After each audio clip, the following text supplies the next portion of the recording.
I want to thank everyone for coming out here to join in this celebration.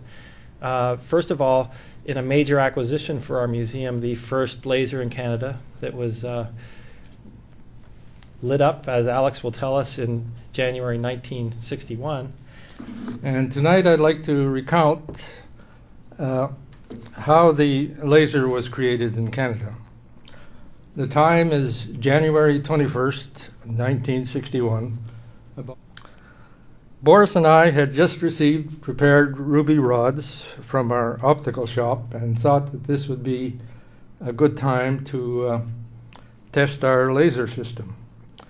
So the first rod was duly mounted in this laser head, and that's shown in the first slide. And it consists of a brass can with a spiral flash lamp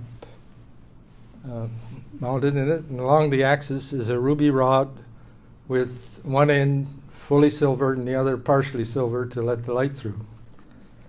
So for the first time we were seeing coherent light. To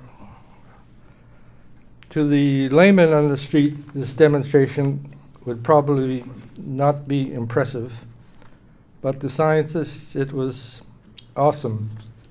Even so, a popular cynical comment at the time was that the laser was a solution looking for a problem. So for the first time we were seeing coherent light.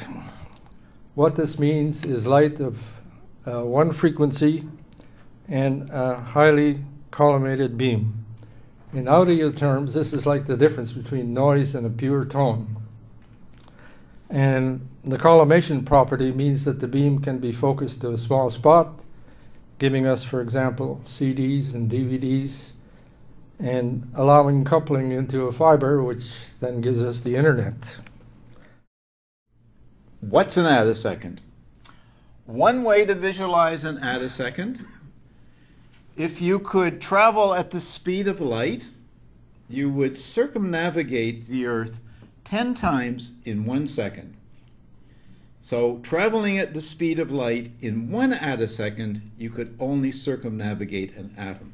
So how can we make something so fast, and why would you ever care? So the attosecond idea is to pull an electron from an atom using laser light to drive it back. So laser light is an oscillating voltage, and it can be very high voltage, just like the one in the lightning. And so you pull the electron, and the electron starts away, and then you drive it right back again to where it started. It's like a boomerang that you throw out, and it comes right back to you, and it hits you on the head. And when the boomerang comes back and it hits you on the head, it makes a flash of light, just like you hear the snap of my hand against my hand.